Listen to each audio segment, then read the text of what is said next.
আচ্ছা বলেন তো দেশ চালায় কারা? সোহাগ ভাই একবার বলেছিলেন দেশ চালায় অশিক্ষিতরা, আর আমরা শিক্ষিতরা দেশকে বানাই দুর্নীতিতে চ্যাম্পিয়ন। একবার না, দুইবার না, 5 বার চ্যাম্পিয়ন বানিয়ে। কোন সেক্টরে জানো তোমরা? দুর্নীতিতে। 2024-25 সালে বাংলাদেশের বাজেট 7,97,000 কোটি টাকা। আচ্ছা এই 7,97,000 কোটি টাকাকে 6 দিয়ে গুণ দিলে কত হয়? ভাবতেই পারেন আমি হঠাৎ এই প্রশ্নটা কেন করছি কারণ দ্য ডেইলি মেসেঞ্জার পত্রিকার গত 3রা জুনের হেডলাইন 15 বছরে 6টি বাজেটের সমপরিমাণ টাকা পাচার।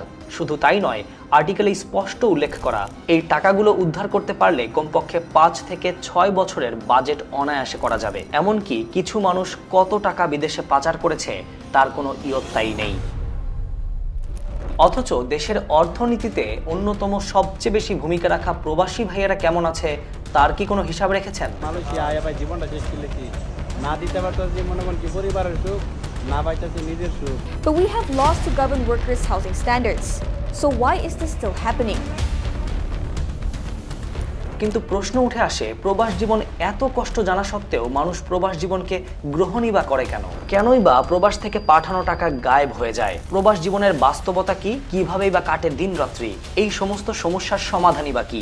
যাদেরকে আমরা বলি রেমিটেন্স যোদ্ধা, আজ তাদেরকে ঘিরেই আমাদের কেস স্টাডি ভিডিও হুন্ডি। প্যাকেজটা যখন বুঝতেছে স্যার, প্যাকেজের মাঝখান দিয়ে টোটাল কেটে দুটো লাগে কোথায়।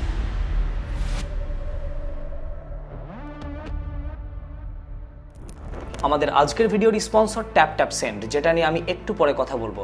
আচ্ছা আমাকে বলুন তো, আপনাদের কি সুড়ঙ্গ সিনেমাটার কথা মনে আছে, যেখানে সিনেমার নায়ক মাসুদ বাংলাদেশ থেকে মালয়েশিয়াতে পাড়ি জমায় শ্রমিক ভিসা নিয়ে প্রবাস জীবনের উদ্দেশ্যে? সেখানে প্রচুর কষ্টে দিন রাত্রি পার করে, মাথার ঘাম পায়ে ফেলে, তপ্ত রোদে ইট বালি সিমেন্টের কাজ করে দেশে টাকা পাঠায়, কিন্তু তার সব টাকা তার বন্ধু আত্মসাৎ করে নেয়। এমনকি দেশে ফিরে এসে দেখে তার বন্ধু শুধু তার কষ্টে ইনকাম করার টাকাই আত্মসাৎ করেনি, তার বউকে নিয়ে পালিয়েও গেছে। এই গল্পটা শুধু মাসুদের না, দেশের বাইরে কাজ করা 1,20,00,000 বাঙালি প্রবাসীর। যে দেখেন এখানে আমরা যে লোকজনগুলো আছি, আমাদের এখানে তারা সবাই দালালদের খপ্পরে পড়ে কেউ 2 মাস, কেউ 3 মাস, আবার কেউ 6 মাস ধরে শুকনো রুটিকে দিনযাপন করছেন।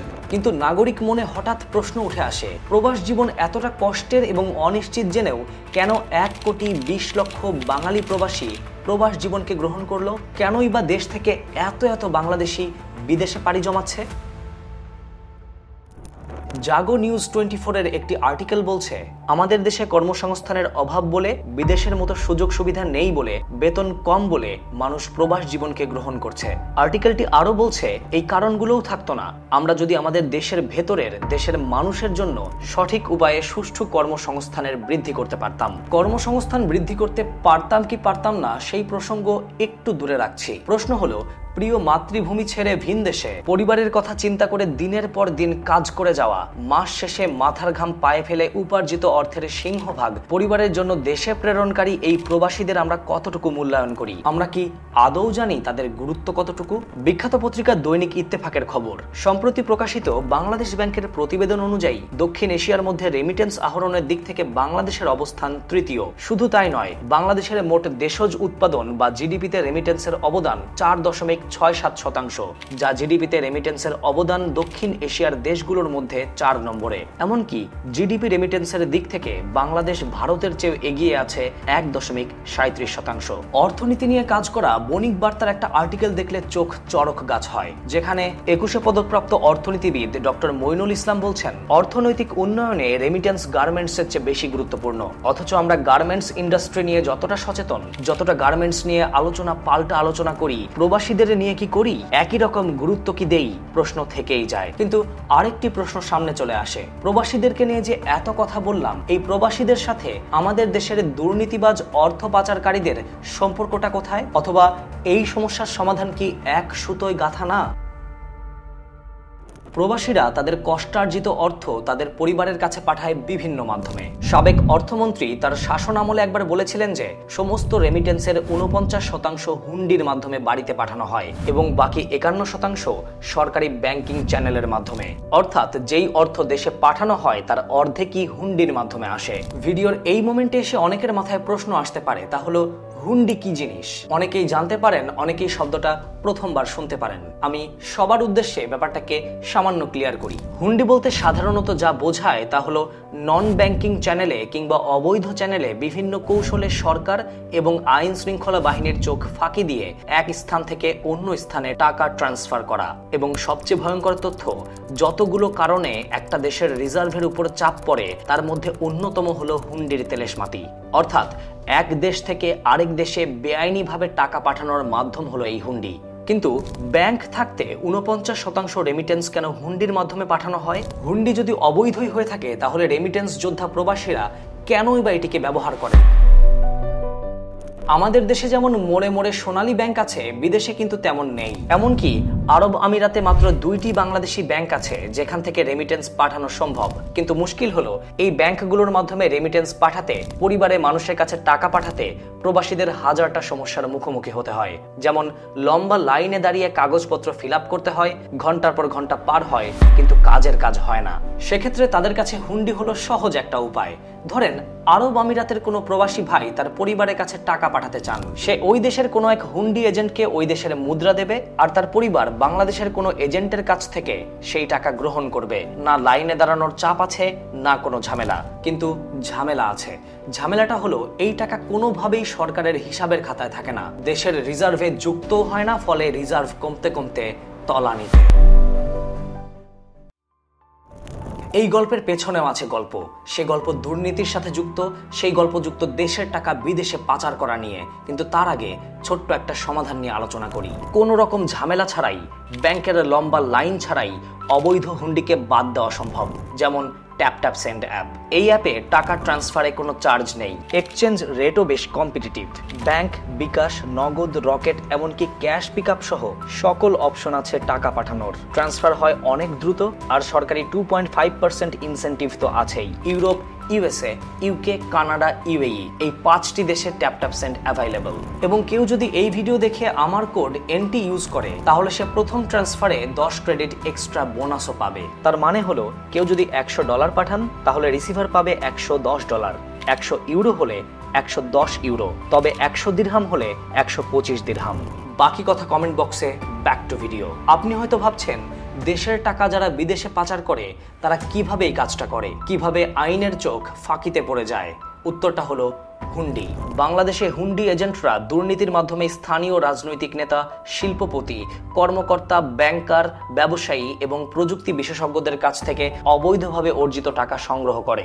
অর্থ পাচারকারী এই দলটি হুন্ডির মাধ্যমে বাংলাদেশ থেকে অবৈধভাবে যত টাকা পাচার করে তার সমপরিমাণ আন্তর্জাতিক মুদ্রা হিসেবে ভোগ করে। অর্থাৎ লিগ্যাল ওয়েতে আপনি টাকা পাঠালে হয়তো যা খরচ হতো, ক্ষেত্র বিশেষ হুন্ডিতে টাকা পাঠালে হয়তো কাগজপত্রের ঝামেলাও থাকে না। কিন্তু প্রবাসী ভাইরা পড়েছেন বিপদে। তারা নিজেদের অজান্তেই দুর্নীতিবাজদের সুযোগ করে দিচ্ছেন তাদের অবৈধ টাকা বিদেশে সহজে পাচার করতে। আপনার আয় করা টাকা বিদেশে তাদের এজেন্ট নিয়ে যাবে আর তাদের অবৈধভাবে আয় করা অর্থ আপনার পরিবারকে দেশে তাদের আরেক এজেন্ট বুঝিয়ে দেবে। এতে সুকৌশলে দুর্নীতিবাজরা তাদের টাকা বিদেশে পাঠিয়ে দেশকে কুরে কুরে খাচ্ছে। কিন্তু গল্প এখানেই শেষ না। এখন পর্যন্ত একটা ব্যাপার একদম ক্লিয়ার, তা হলো দেশের টাকা বিদেশে পাচার হয় হুন্ডির মাধ্যমে, যার কারণে দেশের অর্থনীতি ভেঙে পড়ে এবং চাইলেই এই হুন্ডির দালালদের নিষ্ক্রিয় করে দেওয়া সম্ভব লিগালি টাকা লেনদেন করে। কিন্তু প্রশ্ন থেকে যায়, দেশের বাইরে প্রবাসীদের জীবনকে সহজ করতে কি কি পদক্ষেপ নেওয়া যেতে পারে? উত্তর খুঁজতে আগে জানতে হবে প্রবাসীরা কি কি সমস্যার সম্মুখীন হন। 15 জানুয়ারি 2019 সালে প্রকাশিত যুগান্তর পত্রিকায় বেশ কিছু কেস স্টাডি খুঁজে পাওয়া যায়, যেখানে স্পষ্ট উল্লেখ করা হয় এয়ারপোর্টে সিসিটিভি ক্যামেরা থাকলেও তা সবসময় মনিটরিং হয় না। যদি মনিটরিং হতো তাহলে এয়ারপোর্ট থেকে মালামাল হারানোর ঘটনা রোধ করা সম্ভব হতো। এছাড়া এয়ারপোর্টে প্রবাসী কল্যাণ ডেস্ক থাকলেও সেখানে কোনো কর্মকর্তা নেই, এমনকি তারা কোথায় অভিযোগ দেবেন সেই বিষয়টিও সুনিশ্চিত না। এছাড়াও আর্টিকেলে উল্লেখ করা হয় বাংলাদেশের এয়ারপোর্টগুলোতে ডাকাতের চেয়েও বড় খলনায়কের ভূমিকা পালন করে কতিপয় অসাধু অফিসার। সবকিছু ঠিকঠাক থাকার পরেও আপনাকে সন্দেহ আছে বলে আটকে দেওয়া হয়। তারপরে পাশ থেকে অন্য সহকারী এসে বলে, এত টাকা দেন, আমি ম্যানেজ করে দেব। এয়ারপোর্টে বিদেশি দিরহাম না দিলে এক্সিট সিল মারে না কতিপয় অফিসার, তাই নিরুপায় মানুষগুলোকে সেখানেও টাকা দিতে হয়। শুধুমাত্র এয়ারপোর্টেই যদি এত সমস্যা হয় তাহলে বাকি খাতগুলোর কি অবস্থা সে বিষয়ে কি কথা বলার অবকাশ থাকে? কিন্তু এসব সমস্যার সমাধানে আমরা কিছু প্রস্তাবনা জুড়ে দিতেই পারি। আমরা চাই প্রবাসী ভাইয়েরা তাদের মর্যাদা পাক। দেশের রিজার্ভে এত বড় ভূমিকা রাখা সত্ত্বেও তারা বঞ্চিত, এ কথা মেনে নেওয়া যায় না। আমরা চাই বৈধ পথে প্রবাস আয় পাঠাতে উৎসাহিত করার জন্য প্রবাসীদের বিভিন্ন ধরনের অআর্থিক সুবিধা ও প্রণোদনা দেওয়া যেতেই পারে। এছাড়া যারা প্রবাসে আয় পাঠান তাদের সন্তানদের জন্য সরকারি বেসরকারি স্কুল, কলেজ ও বিশ্ববিদ্যালয়ে বেতন কিংবা ফি কমানো যেতেই পারে। ওয়ার্ক পারমিট নবায়নের ফি কমানো, পাসপোর্ট সহ দূতাবাসে সেবা গ্রহণের ক্ষেত্রে রেমিটেন্স কার্ডধারীদের অগ্রাধিকার দেওয়া যেতেই পারে। প্রতি বছর অর্থ প্রেরণকারী সর্বোচ্চ রেমিটেন্স যোদ্ধাকে সরকারি স্বীকৃতি প্রদান করে প্রয়োজনে পুরস্কারের ব্যবস্থা করা গেলে কর্মীরা বৈধ পথে টাকা পাঠাতে উৎসাহিত হবে। এই ক্ষেত্রে বিভিন্ন দেশে অবস্থানকারী কর্মীদের মধ্য থেকে শ্রেষ্ঠ 10-15 জন রেমিটেন্স প্রেরণকারীকে আর্থিক পুরস্কার ঘোষণা করাও যেতে পারে। দেশের দক্ষ জনশক্তি তৈরি করতে বিভিন্ন রিক্রুটিং আর ট্রেনিং ব্যবস্থার উন্নয়ন করা যেতেই পারে। দেশে ভালো কর্মসংস্থান না পেয়েই তারা বিদেশে যায়। পরিবারের মানুষকে ভালো রাখতে চায়, এরপর বিদেশে গিয়েও যদি নরকে বাস করতে হয় তাহলে আমরা জাতি হিসেবে লজ্জিত।